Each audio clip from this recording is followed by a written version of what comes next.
Manisha Priyam, let me put you on the spot on this. If these are the alliances and if seat sharing goes according to plan, according to whatever the formula they follow, who do you think has the edge going into an election less than a month away? I definitely feel the NDA has the edge as far as elections are concerned. I just want to put one more option on the tray, sweetmeats tray that Sanjay ji has very kindly portrayed to you. He's spoken to you about the batasha and gulab jamun, etc.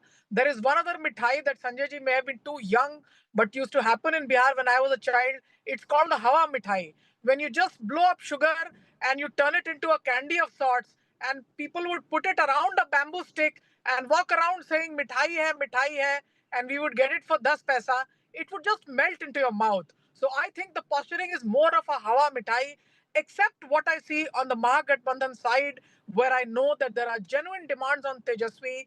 And of course, there is some amount of what Sanjay ji and others will appreciate, the word called Bad Bolapan. And that's something the main keystone of the MGB, the RJD has to keep in check. Much of it has been witnessed in the past. So I'd be more worried on that side. On this side, Hanumanji, Batasha, Hawa Mithai, and Gulab Jamun all will work together. And the JDU and the BJP have a perfect coordination. All right, Rashid Kidwai, arithmetically, if you look at it, if you look at caste combinations, if you look at alliances, everyone seems to suggest that the NDA is, they have a lead even right in the beginning. Is there an understanding of that, where the Mahagathbandhan is concerned? Because a lot of people who've come back from Bihar also seem to suggest that kind of pull or chemistry one talks about. Let's say arithmetic lies with the NDA. But the chemistry which possibly Tejaswi had in 2020 is missing this time. Not ready. I think, Preeti, every election is new, and if you look at all surveys, they are projecting Tejaswi as a most popular chief minister. Look at that Sea Water survey that puts the gap between Rahul Gandhi and Prime Minister Narendra Modi in the context of Bihar is becoming very close. It's 51%, 41%. So all these things are there.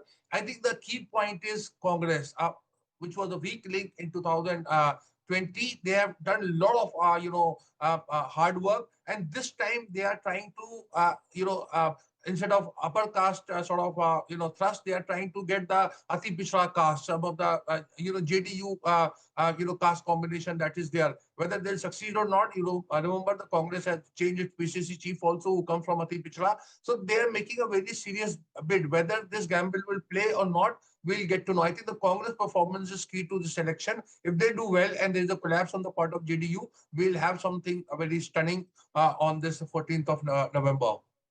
All right, well, that is what a lot of, it's really interesting because in Bihar, usually what has been anticipated or predicted, what happens is completely the opposite. Bihar is a classic state that has given stunning, election results. But okay, we've been joined by Amitabh Tiwari in the final leg of this debate. But Amitabh Tiwari, you've joined us at a time where we're discussing what is the arsenal or the chinks in the armor of either side of the alliance.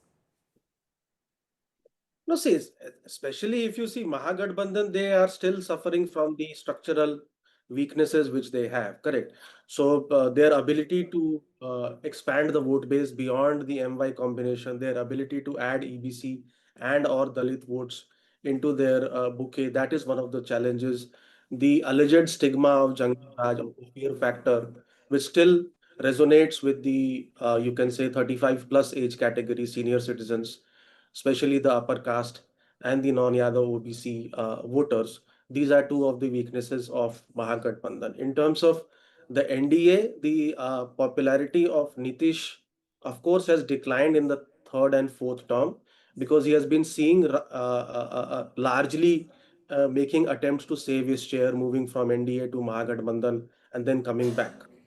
However, he still retains that 12 to 15% core vote block. So I think in NDA, the larger issues are risk of transfer of votes because there is distrust between JDU and LJP. There is also likely to be a tussle between the supporters of BJP and JDU because the BJP supporters want to have their own chief minister post the elections.